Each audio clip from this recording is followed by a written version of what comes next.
for being here today. Once again, happy International Women's Day. We are super excited today to have a panel of incredible women who have so much inspiring things to say. So we are going to start with Jenny, Claire, and Aluma today. I'm gonna get you to introduce yourself in a second, but before we do that, I thought I would do a bit of this or that to just warm up and relax a little bit. So this or that. Rain all day or headwinds all day? Rain. Headwinds. What's wrong with you? I live in Scotland, so I'm happy both every day. Yeah, I was about to say, surely you have both there.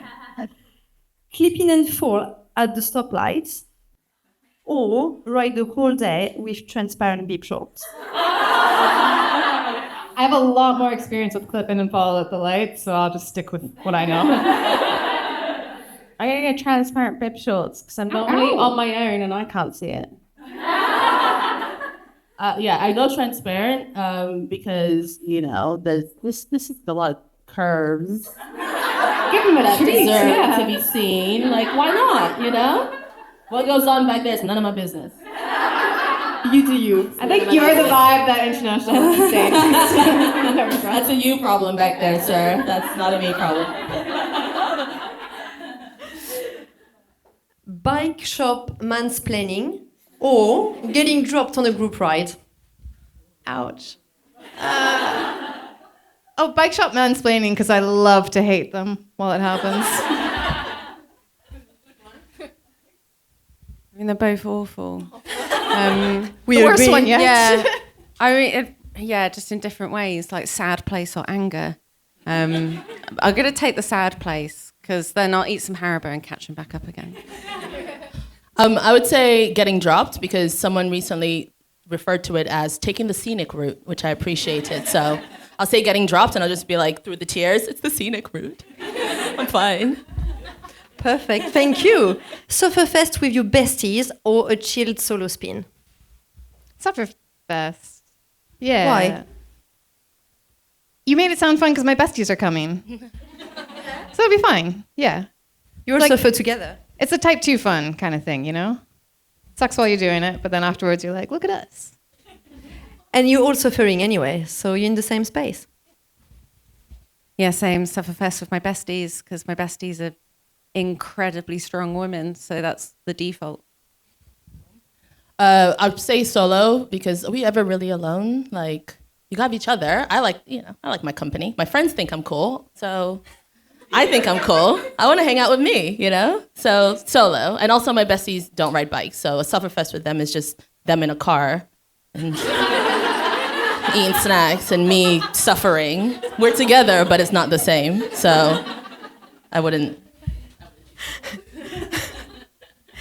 And finally, accidentally send a sweaty post-ride selfie to your boss or to your ex? Ooh. I'd send it to both of them. You're welcome. I don't think either of them would be surprised. So yeah, both or neither, because that's what they normally see anyway. I would say I don't think I've ever texted my boss, so the first thing they got was a selfie of me.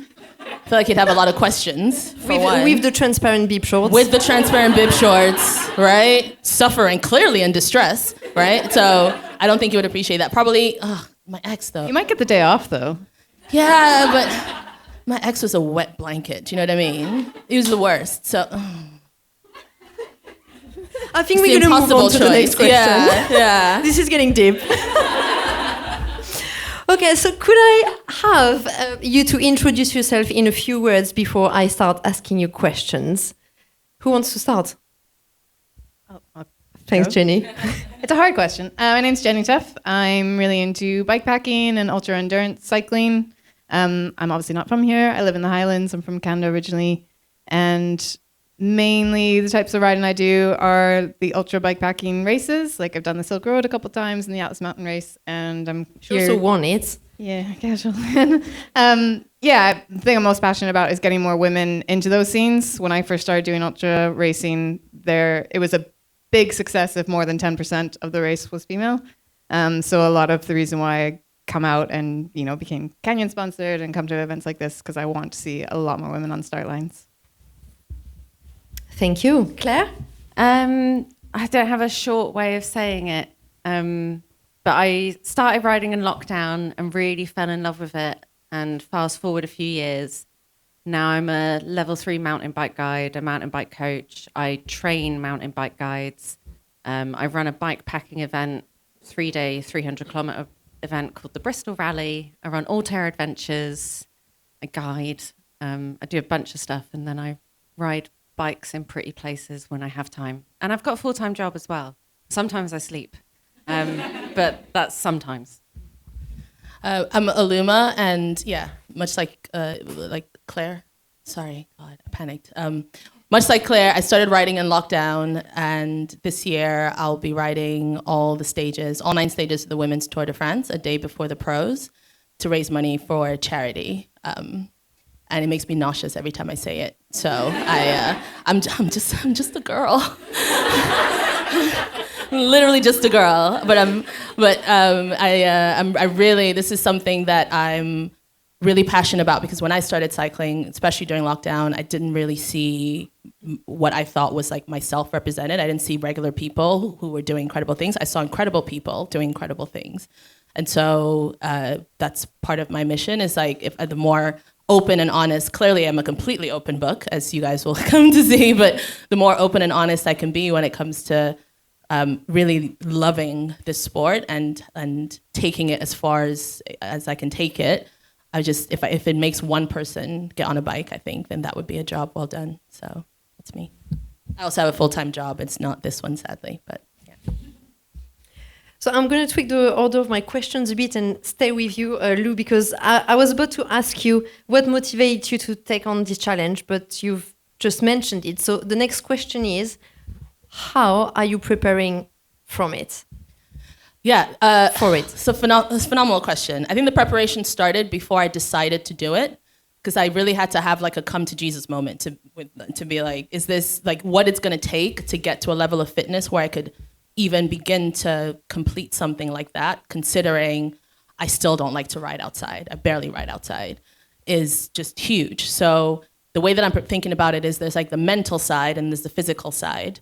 And I think our minds will give up a lot faster than our bodies will often. So I'm really focused on like the mental, because if I have the mental side down, I think that's what's going to get me there. So mentally, I'm really trying to be mindful about how I talk to myself and how I'm telling the story of what I'm trying to do and how I'm thinking about what it's going to be like to do it, and just being really, really kind and gentle, but firm, but kind. But firm, but kind. It's a loop.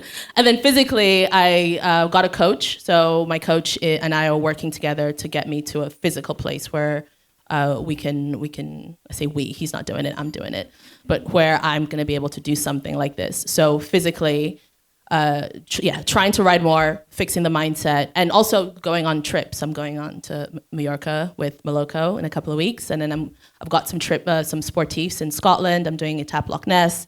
I'm doing the Alps in June. So all things that are like huge and mental so it's lots of like massive things, but breaking up this big scary goal.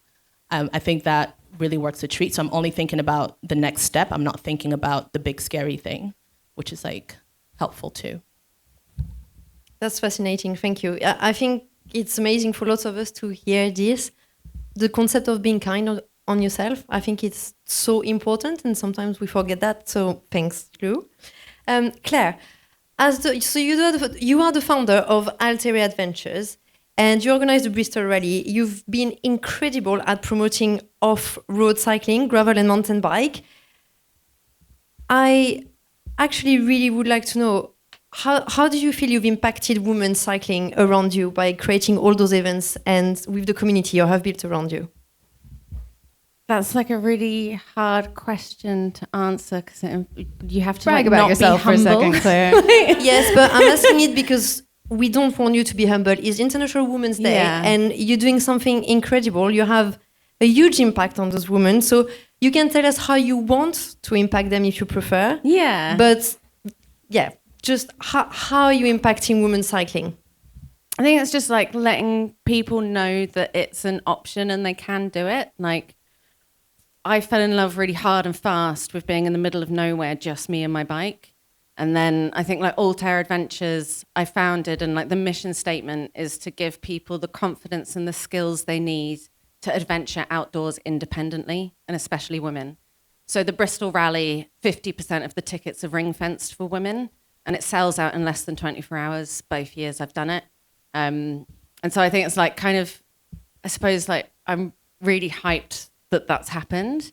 And I hope that like by sharing their stories and my stories of the adventures that I go on, it kind of makes it seem like less scary and more fun. Like that's what I want to do all the time. So contrary to off-road cycling, I started time trialing and doing hill climbs last summer, but I did them on my mountain bikes. And just made it look really fun and stupid. And then, they had more women at the lake time trial than they'd ever had before.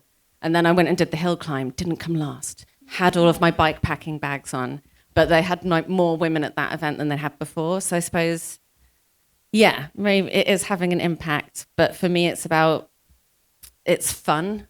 And I think once you get beyond like being a beginner, is just like, and being kind to yourself is part of that. It's just remembering that like, it's really fun and what a privilege and why are you here? And for me, it's not purely because I want to cry when I find out there's 5K of hike a bike. That will happen. But it's like also that like the like sheer joy when you get to the end of it and then you find out there's like a really rad descent. So I suppose, yeah, spreading that good feeling. You can't really understate the visibility, and that's kind of something that you both have said. It's like just seeing other women, seeing other people from your group when you want to think about going to a bike race, and then you just see this wall of skinny white men and you're like, that's not for me. And then you just need to find a couple of women, someone that you identify with, someone that's in your tribe, and you're like, okay, if she can do this event, maybe I'll sign up too. Like it's hard to measure that. And she smiled.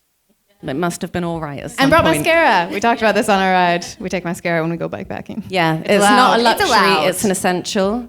Every bikepacking bikepacking trip I've done, I've had mascara and many Waterproof other for the products. crying. We take that of your tip for the day, right? Get into off-road cycling, pack your mascara with you. Thank you. Jenny, you've taken some of the toughest solo bikepacking adventures out there, and your running challenges are also insane. Can you tell us a little bit more about those challenges, and can you share your why with us, please? Sure. So my favorite place is to be in the mountains, and I do really like going out there alone. I think I started doing big solo adventures when I was a woman in my 20s, and I think it was really, so my first trip was, I wanted to go to the Yukon in Canada. I'd never been there before.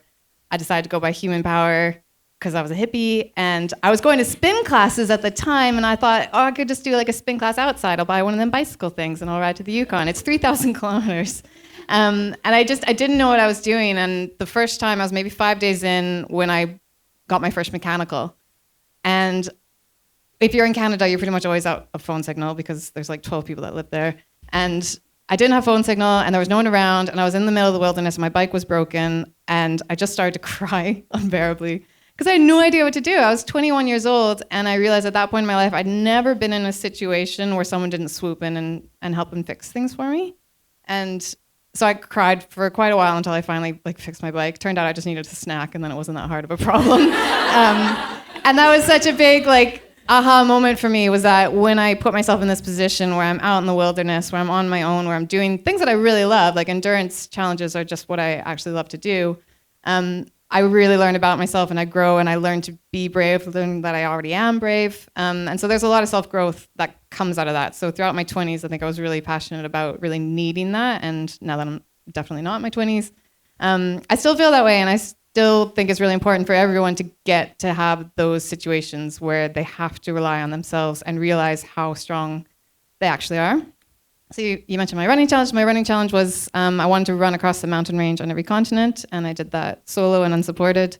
So I think the longest ones were 25 days, 1,000-kilometer runs. So I carried like all my camping equipment and just lived in the wilderness. Most of them were, I tried to do them in really wild places. Like I did Kyrgyzstan, I did the Canadian Rockies and Bolivian Andes and places like that where you're not going through civilization very often. You can go 5 or 6 days completely isolated in the wilderness. And I just found a lot of challenge out there and a lot of hardship, but I also found a lot of peace and a lot of growth and just, it makes me the best version of myself. And I just, I don't think everyone's going to love doing exactly that, but you can find something in sport that, makes you the best version of yourself. You can really love reading an excellent book about it, though, if you don't want to do it. Halfway through Jenny's that written challenge, about I it. did learn how to knit. I was like, maybe we should have a bit of a word about knitting being just a fine activity instead.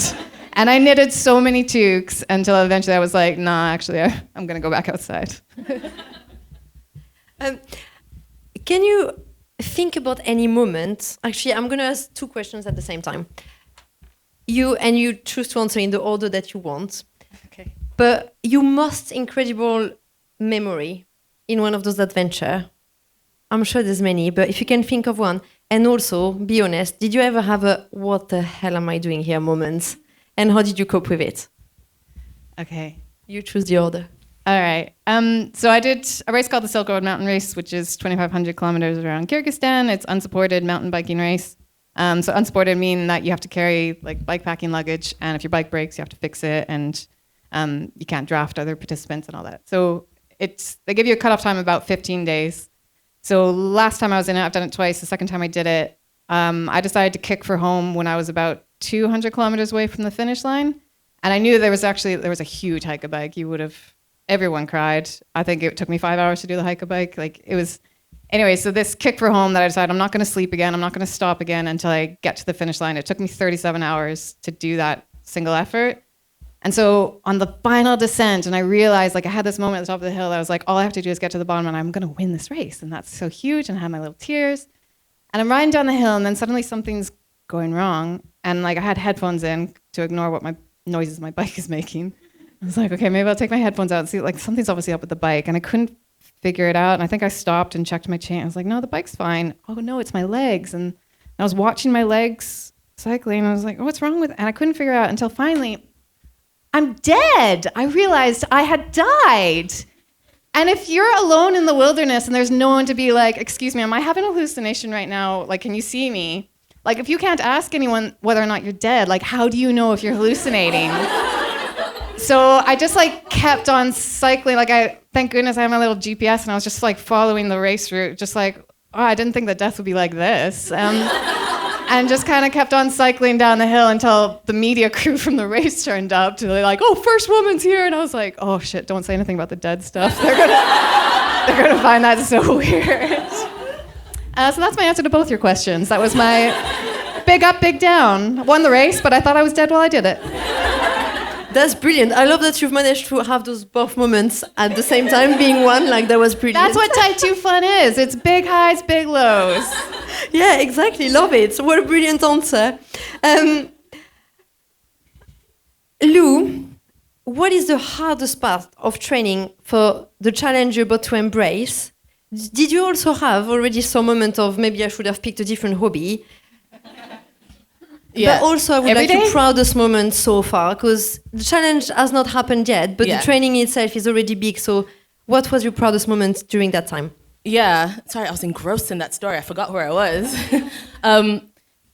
So I would say the hardest part is the constant doubt of am I doing the right thing? This is crazy. Or I say constant. It's just before I'm about to get on a turbo or do any sort of workout, I'm just every single time without fail. And I think it goes back to this whole idea of the mindset, right? I'll tell myself, all right, just put your shorts on.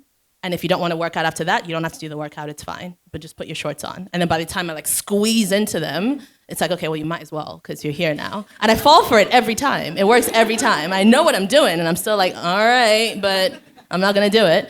So the hard parts really are just the discipline and doing what my training plan says to do, even when I don't feel like doing it, with a full-time job as well.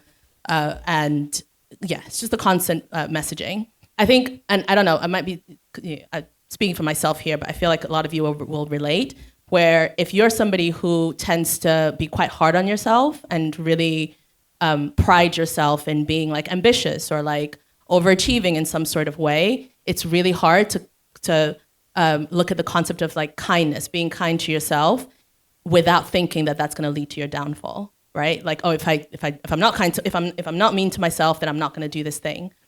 But the one thing that I'm discovering is that, you know, being harsh with myself or really trying to push myself and being quite, you know, sometimes a bit mean, I'm where I am today in spite of that, not because of that. So I want you to really like think to yourself, is me being harsh on myself actually bringing me to this point of doing the scary thing, or am I doing it in spite of that, right? And then that really can help with the concept of kindness. So that's the tough part, is that the highlight so far is, and it's lots of like I'm finding lots of mini highlights because I have a lot of plans for this year, but I haven't done anything yet, right? So it feels difficult to think of there being wins, but I would say that one big win is not having dropped out. I've already raised about 12 grand for this charity, and I'm trying to get to like 15. So if anyone has any pound coins, come find me after. That would be great. She takes PayPal as well, don't worry. Yeah, I do. Yeah, I do. Yes. So we're super close to our target there. So I'm super proud of that. And also another win is like I said before about breaking up these big scary goals into tiny little things that are tiny things that you can look forward to and small wins. And for me, every time I finish a workout, it's like the best feeling in the world. It's like, I've done it. It's one more thing. It's one more thing. And if I'm just thinking about the next workout, then everything feels a lot less overwhelming until Alex makes me say in a microphone what I'm doing. And then I get nauseous again. And then, so yeah, I would say that. Lows are just that mindset battle. And the highs are getting that green tick on my training plan. Thank you. Very inspiring. Really relatable. It's like just that self-love thing is so scary at first, isn't it? Well, yeah, you don't and the trick is you don't have to love yourself, right? But you just have to care for yourself. So you can do it. Like, I also coach on the side too, right? So I always tell my coachees, like, you don't have to love yourself, but you have to be nice to yourself. So I don't care if you hate yourself, but you got to be nice when you do it, you know? And another trick that I've discovered. I saw a meme on Instagram where it said, you're allowed to say anything mean you want to yourself, but you have to say it in a Cockney accent.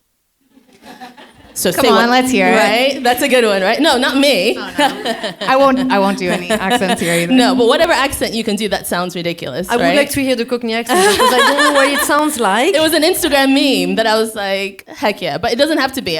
So for me, when I say mean things in like a voice. So like, you're not gonna make it at all. And I'm like, I am gonna make it, aren't I? It's gonna be fine, right? Or, you're so bad at riding a bike. And I'm like, that's ridiculous. Clearly, that makes no sense. So I would encourage you, if you try it, find the accent that like takes the sting out of it and just do that. If you can do a Cockney, can anyone do a Cockney accent? Yes, please. Can we hear the Cockney accent? I genuinely don't know what it sounds like. Oh, it's like East London, like, oh, I gov. Yeah. Okay, we have it. Thank you very much. We know what we're all doing tonight. Lovely. Plan sorted. Claire, if you had to convince... Lots of us here are road cyclists. And if you had to convince a road cyclist to try mountain biking, how would you do it? And I'm asking that question because I look at what you do. You were in riding Sahara gravel last week. And I watch your stories and your photos, and I'm like, that looks so badass. But yet I feel so intimidated about trying mountain biking. It makes me feel like it's very rowdy and hard and heavy skills. How would you break this and make us feel like, I'll try tomorrow, I'll have a go? Yeah, I think it's really sad that it has that kind of like gnarly, rowdy kind of vibe about it. Because I think I can relax off-road in a way that I can't on road. Like if you can ride on road, you can like look at the wheel in front of you, not get killed by a car, make sure you stay next to someone and have a chat about a cafe stop. Like I don't have to do all of that. I just wobble all over the place and I'm like, oh, horse. And like, that's it. So I feel like it's actually way easier, and actually how gnarly you make something, like that's up to you once you get into mountain biking or something. But I mean, I fall off because of cute animals and amazing views. But like, that's the only thing that's going to make you fall off. Like, it's so good. You can just relax. There's nothing else that's coming to get you. The challenge is the floor, but that's the fun for me. So like, I realized that I really was never going to like road on the Torino-Nice rally, because you do like a big mountain climb on the road. And I get towards the end of it and be like, kill me now. This is like, and it's so beautiful and everyone else is having a wonderful time. And you're like, kill me. This is boring. I hate it. But then it would turn into off-road. And I was riding with my ex at the time and he'd be like way, way ahead of me on the road. And then it would hit the off-road and it's like, the magical off-road energy is here. And then it'd be like, find the line, take the line, beep, beep, beep, beep, beep. And then I'd just like drop him and be like, yeah, we're on the good stuff now. So I feel like, yeah, it's like a game. It's really playful. It's playing on a bike. You can push it as far as you want. But you also get to experience being a tiny little speck in the middle of nowhere that you just can't do on a road ride. Like you're on a bit of infrastructure that tells you humans are here. But like, you know, if you're at the top of a mountain and it's just you, animals, wind, and like your little legs got you there, like there's just no better feeling. And I feel like it's just so freeing and so adventurous. And that's what I fell in love with when I started cycling. So I think like if that even like interests you even a little bit, like get some chunky tires and give it a go, because it's so good. Jenny, I can see you nodding and being like, yes, this is exactly this. Would you like to add anything to this? Yeah, I mean, well, you were saying, looking at pictures from Sahara Gravel, like the problem is probably the pictures that you see of off-road cycling. They only really share pictures of like the black grade stuff. And that's not what all off-road rides are. Like, I'm the same as you. When I ride my gravel bike, I'm like, look at that tree. I wonder how old it is. And like, you know, that's what the rides can be like. Yeah, you can do the black grade stuff. You can jump gaps if you feel like that's where you want to get to with your mountain biking. But a lot of people ride blue level stuff, and that's where you start. And it's really fun. Yeah, it doesn't have to be the way that it looks on social media. It can be really peaceful, communing with nature type of thing. Would you take us if we organize a group of road riding in Bristol and another one in Scotland? Would you take us around? 100%. Like, I'll see you all next weekend. It will happen. I'm going to strap you into your bike to make you do it. Yeah, or even better, I'll take you to Wales. Okay, let's get planning. As soon as the day is over, we'll just have a chat and we'll make it happen. I still have many questions, but I would like to pass my mic to you girls. Do you have any question you would like to ask to Jenny, Claire, or Lou? Come on. Don't be shy.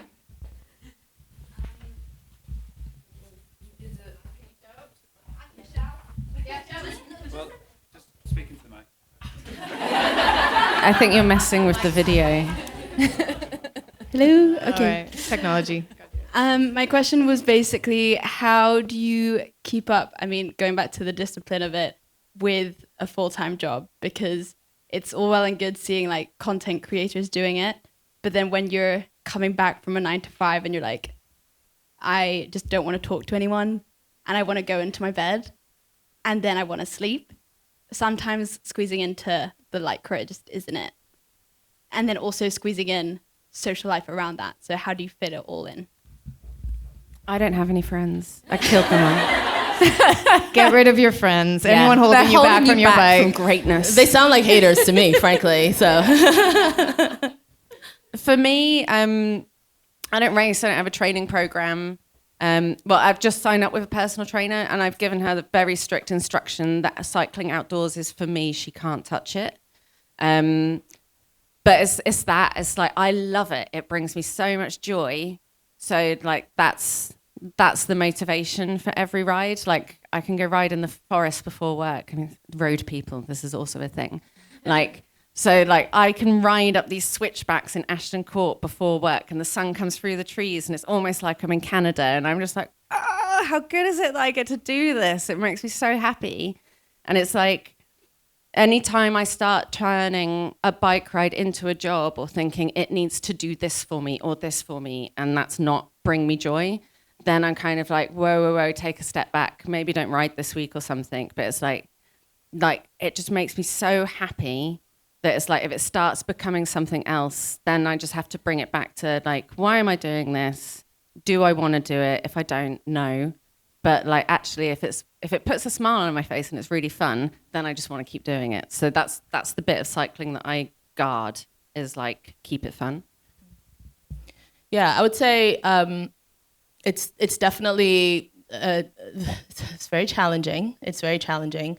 This was the come to Jesus conversation I had beforehand, which was like, how much am I willing to really embed this into my life for the next 6 to 8 months or so to make this thing happen? And for me, and it's similar to what you said, it's about your why, like, why are you doing it? For me, I want to be strong enough to feel like I can keep up, right? Which is, I don't recommend that as a goal, because you don't know what people are writing. You don't know, you can't compare yourself to other people, right? So that's like a goalpost that will always move. And Alex would be horrified to hear that, I'm thinking that in the first place. But essentially it's that, right? So for me, how I structure the day is there are 2 things in my day that are, 3 things that are non-negotiable. I want to do my training plan, I have to do my job, and I want to go to Pilates. So those 3 things have to fit into my schedule. And obviously, I want to see my friends, but they're a bit more flexible. So I know that when I spoke to my coach, I was like, this is how much time I have available to dedicate to training. Do you think this goal is going to be possible with those limitations? He said yes. I was like, cool, let's go. And so I have to be really disciplined and very forward thinking. So I know 4 weeks from now what every single day is like. My friends are super supportive, so they are happy to plan in advance with me, so I know when I'm going to see people. But you do have to make sacrifices. I come back from work and I absolutely do not want to train. But if I don't train after work, that means I got to get up early, and I would rather be sleeping.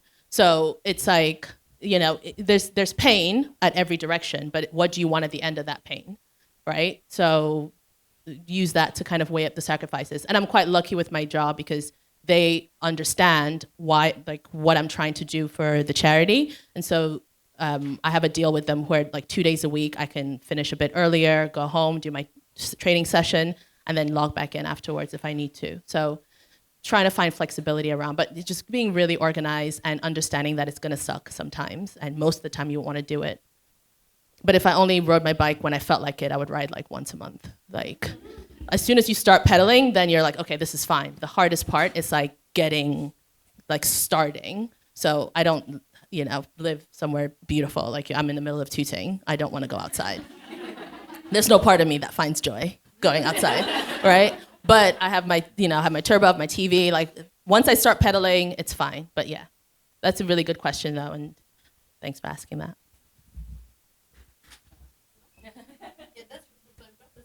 Yeah, I'm a freelancer, so I as a writer, I tell myself I can't write unless I've done some endorphin raising events. So I just justify as much time on my bike as I want.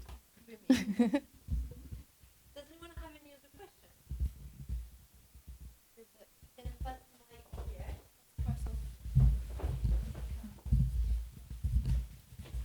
Right, for your long events, what are 2 or 3 things that are a must for you to bring with you? We talked about this last night. Second pair of bib shorts for long distance events. So in ultra racing, if you stop your bike, the clock is still running. So if you want to stop and sleep and have a shower and things like that. And I know a lot of men will finish these 5-10-day events on 1 pair of shorts. It's a really quick route to a UTI if you don't change your shorts every 24 hours. So yeah, number 1 is at least a second pair of bib shorts, and some soap or whatever to keep yourself hygienic.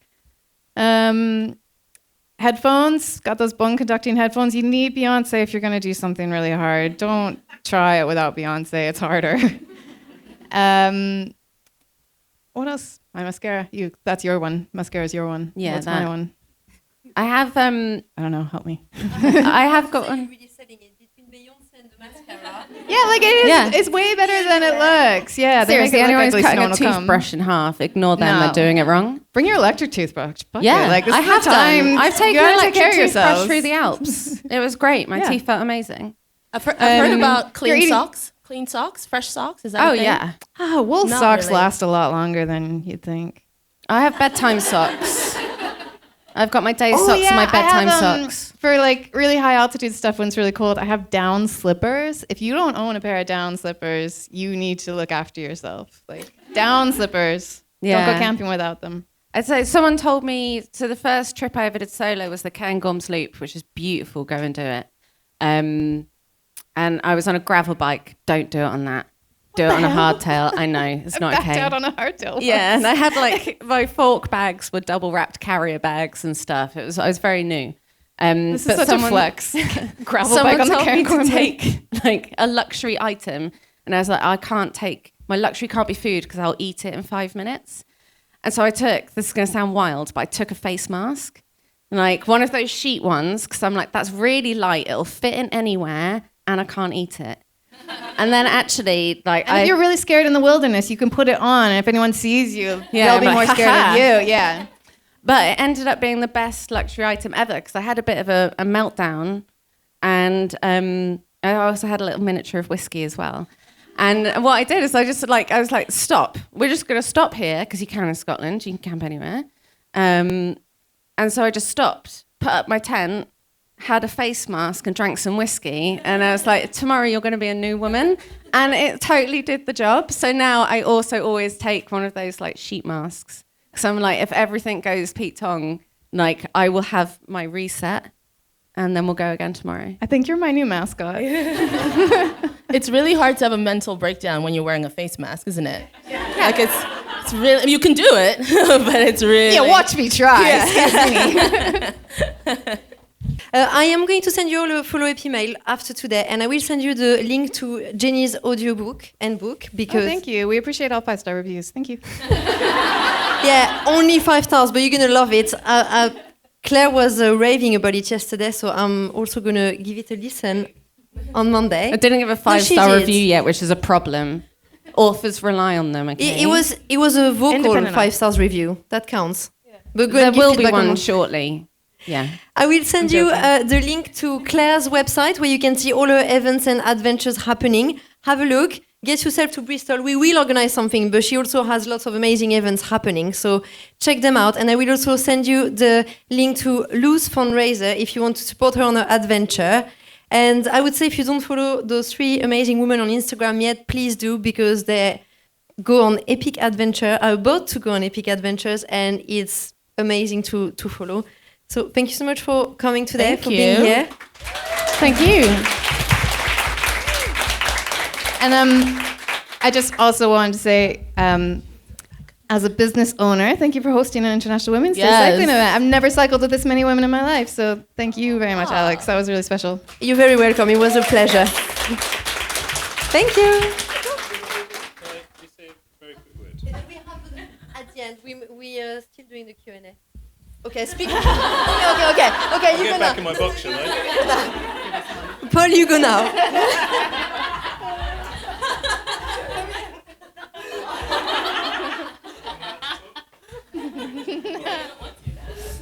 I don't want to sort of crash the gates or anything, but I've been up all night thinking about how awesome this is.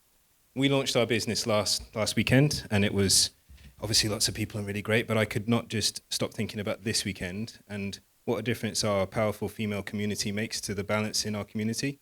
It's not like 95% guys all talking about tire pressure and stem length. It's balanced, it's fun, and it's because of you. So thank you for everything you do for us. We really mean it. Obviously, it's a room full of women. All of the guys here are absolutely on the same page. We really want to support and do anything we can. We're here to listen as well about ways we can get better. And to that point, we're growing rapidly, and we need more people. And we would love to be hiring more women. So if there's anything that you bring to the table... No. Sorry, did you just ask us to work for you on International Women's Day?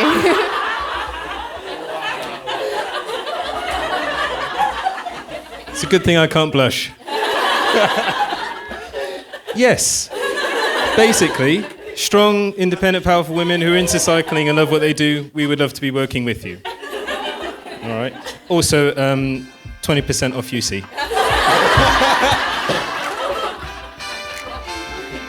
Make it 25% and we'll forgive. We'll forget this whole thing happened. I will make sure I follow up with the job description. Thank you so much.